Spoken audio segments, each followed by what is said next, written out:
ஒரு காலத்தில் ஹிரண்யாக்ஷன் என்ற அசுரன் கடும் தவம் செய்து பிரம்மனால் எந்த தேவதைகளாலும் அழிக்க முடியாத வரத்தை பெற்றான். இந்த வலிமையால் ஆணவம் கொண்ட அவன் பூமியை கடலின் ஆழத்தில் மூழ்கடித்து வைத்தான். இதனால் பூமி அழியும் நிலையை கொண்டு வந்தான். இதை கண்டு மகாவிஷ்ணு பன்றி வடிவில் வாராகம் அவதாரம் எடுத்தார். கடலின் ஆழத்தில் சென்று தனது கொம்புகளால் பூமியை மீட்டார். பின்னர் ஹிரண்யாக்ஷனுடன் கடும் போரில் ஈடுபட்டு இறுதியில் அவனை அடித்து வீழ்த்தினார்.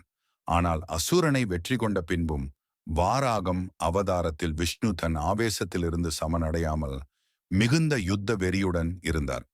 இந்த ஆவேசம் தன்னையும் சுற்றிய உலகையும் அச்சுறுத்தும் நிலை உருவாகியது.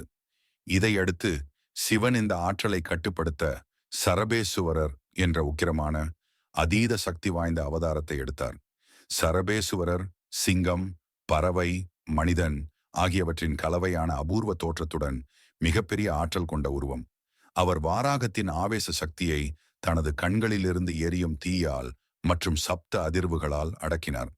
இதனால் விஷ்ணுவின் ஆவேசம் குறைந்து அவர் சமநிலையை அடைந்தார். இவ்வாறு பூமி மீட்கப்பட்டு விஷ்ணு தன்னுடைய சகஜ நிலைக்கு திரும்பி உலகில் அமைதி மற்றும் தர்மம் நிலைநிறுத்தப்பட்டது.